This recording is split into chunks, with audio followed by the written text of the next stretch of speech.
10 secret things police officers use on you. While the police are known to figure in a society that aims to serve and protect, things can get a bit tricky whenever they're trying to crack a case. That's when they resort to tactics that you might find illegal. Why are they doing weird things, you might be asking? Well, it's so that they can incriminate you. Here are 10 things police officers don't want you to know so they can stay ahead of the game. Number 1. Police officers will lie to you. It's pretty suspicious if you think about it, but you're not allowed to lie to police officers when they're actively involved in a case. It may lead you to being prosecuted for an attempt to obstruct a police case. But when the roles are reversed, there are no consequences. In fact, police officers can and will lie to you without any repercussions. Police officers are trained and told to lie if they can use the information to solve an active crime or case. It's pretty obvious, considering most police officers who are undercover won't tell you they're undercover officers. That way their cover will be blown. But there aren't infinite loopholes to the lies police can use. In fact, police officers can't lie to you about being clergy in an attempt to get a confession out of you. Police officers also are not allowed to search vehicles without a search warrant or lie about having a warrant.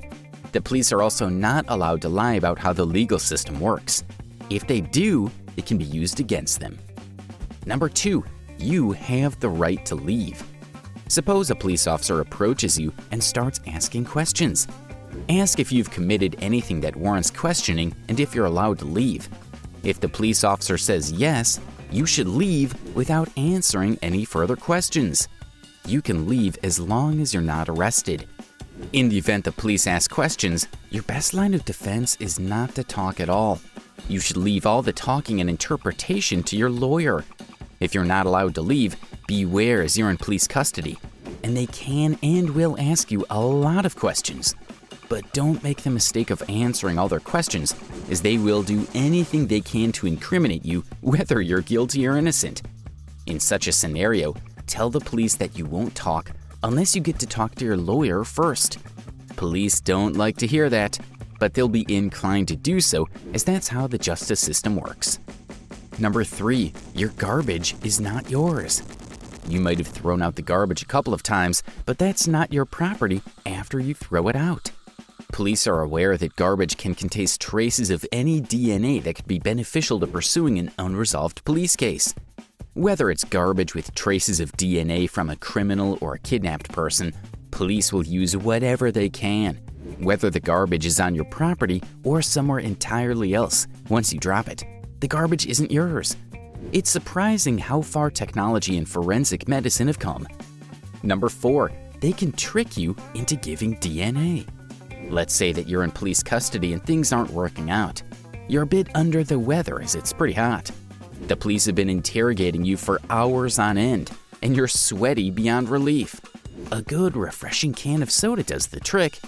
So you ask the police for one, and surprisingly, they deliver. Maybe you don't even ask for one, thinking you're not allowed to have anything on you in police custody, and out of nowhere, the police act nice and hand you a refreshing beverage.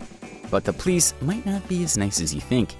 They might even be trying to get a bit of DNA from you to use it against you or cross-analyze evidence. Even a small drop of saliva or a small hair can do the trick in a forensics case, and police aren't afraid to go through every tactic they can get their hands on. Number 5, they'll go easy on you if you confess. You might have heard this before if you've ever been in custody. Police officers will tell you things will be pretty easy for the both of you if you ever go about to confess to the situation. They'll say things will be easier and that the justice system will go easy on you, but they don't get to decide that. Once the police get a confession out of you, they'll throw you under the bus. You just committed a crime on tape, and that's pretty much enough evidence that the police need to present to the judge and jury. Confessing will make things much worse for you in the event that you're actually innocent. Number 6, friendly officers are not your friend. You might have heard of the good cop, bad cop routine. One cop is extremely irrational, always on edge, and seems like he'll tear you to shreds if you utter the wrong words. His partner, on the other hand, seems exactly the opposite. The rational, calm police officer might try to convince you that he's actually your friend. In that case, you'll start to trust him more and more. You might even give out evidence that you could get incriminated. Remember, no cop is your friend. If they pretend to be your friends, it's a ruse that they're using to get you to confess or admit to a crime. What makes things worse? They don't care if you're innocent or guilty so long as they get the information out of you. Number 7, you don't have to stand on one leg. Say a police officer has pulled you over under suspicion of drunk driving. That's a crime, and they want to use weird sobriety tests to check if you're drunk or sober. Sobriety tests are pretty inaccurate. Just think about it. It's impossible to stand on one leg for a good minute without using your balance. You can refuse to partake in the sobriety test altogether, and the police certainly can't do anything about it. If you refuse, you might be allowed to take a breathalyzer test to see if you can get your hands on a lucky DUI. If you refuse all of the sobriety tests, then the last option is a blood test to check your blood alcohol levels. Number 8, ignorance is not innocence. If you get pulled into a police investigation and claim that you're innocent, that's not good enough. You might be breaking a good few laws on a daily basis that you don't know about. With that said, ignorance is not innocence, and police will incriminate you for crimes you don't know that you're committing. So be clear that you know what you're talking about if you ever sit down and talk with the police. Or it's just best to keep quiet, so you can't give the police any leverage to take advantage of your ignorance of the law. Wait for your lawyer and ask for his presence. That's the best case scenario for you. Number 9, why they tap the car. It's pretty much tradition for police officers to tap the car.